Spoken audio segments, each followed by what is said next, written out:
হুজুর পাক ফরমাইয়াছেন বলে হাদিস শুরু করলে তা রাসূল সাল্লাল্লাহু আলাইহি ওয়াসাল্লামকে বোঝালেও তার সঠিক সম্মান দেখানো হয় না, এমন ধারণা কি ঠিক? ধন্যবাদ। প্রশ্ন করেছেন আসলে শাব্দিক প্রশ্ন, সেটা হলো হুজুর পাক ফরমায়ে আছেন।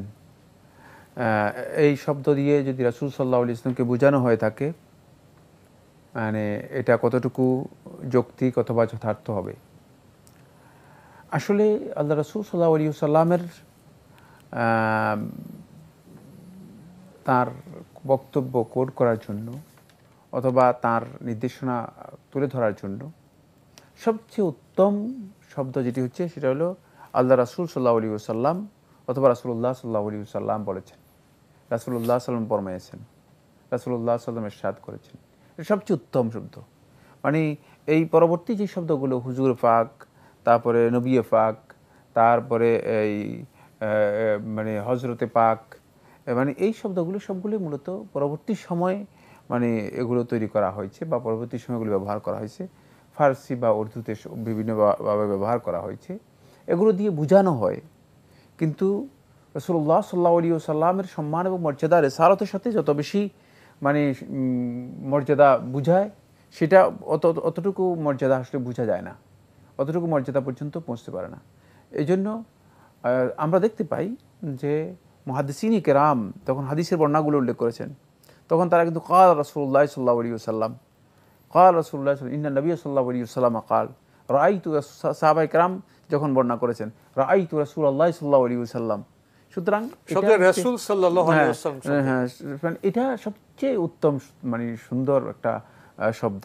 আর রিসালাতের মাধ্যমে তো তিনি আসলে কিয়ামত পর্যন্ত মানুষের কাছে সর্বোচ্চ মর্যাদা লাভ করেছেন। সুতরাং এই শব্দ ব্যবহার করলে মানে এই ধরনের প্রশ্নের আমরা মুখোমুখি হব না এবং এটা যথার্থ, তাই এটাই আমরা ব্যবহার করার জন্য চেষ্টা করি। আর যে সমস্ত শব্দগুলো দ্বারা বোঝানো হয়ে থাকে, এতে আল্লাহ নবী সাল্লাল্লাহু আলাইহি ওয়াসাল্লামের মানে সম্মান মর্যাদা ক্ষুণ্ণ হবে না, কিন্তু এগুলো আমরা পরিহার করি, চলে আসতে পারে, আমরা পরিহার করি, গর্হিত না। জি জি, আমরা পরিহার করি, উত্তমভাবে রাসূল সাল্লাল্লাহু আলাইহি ওয়াসাল্লাম ওইভাবে বলেন। হ্যাঁ, কিন্তু আমরা সেগুলো পরিহার করার জন্য চেষ্টা করি। মানে হয়তো অনেকে সময় লাগবে, যারা মানে এগুলো অভ্যস্ত হয়ে গিয়েছেন তারা হয়তো মানে সময় লাগবে যেগুলো তৈরি করতে, কিন্তু আমরা তো কোনোদিন আমাদের মুখে আসে না, কারণ আমরা যেহেতু মুহাদ্দিসিনে কেরামের যে পরিভাষা রয়েছে সেই পরিভাষাই আমরা সবসময় ব্যবহার করে আসছি। তাই আহলুল হাদিস মুহাদ্দিসিনে কেরাম যে সমস্ত বক্তব্য দিয়েছেন রাসূলুল্লাহ সাল্লাল্লাহু আলাইহি ওয়াসাল্লাম, এমন তারা এভাবেই মানে আল্লাহ রাসূল সাল্লাল্লাহু আলাইহি ওয়াসাল্লামকে খেতাব করেন। এবং আপনি দেখতে পাবেন যে মানে সেক্ষেত্রে তারা সাল্লাল্লাহু আলাইহি ওয়াসাল্লাম মানে রাসূলুল্লাহ সাল্লাল্লাহু আলাইহি ওয়াসাল্লামের উপর যে দরুদ রয়েছে, এই দরুদও কোনো সময় তাদের মুখ থেকে মানে বাদ পড়বে না, কখনো বাদ পড়বে না।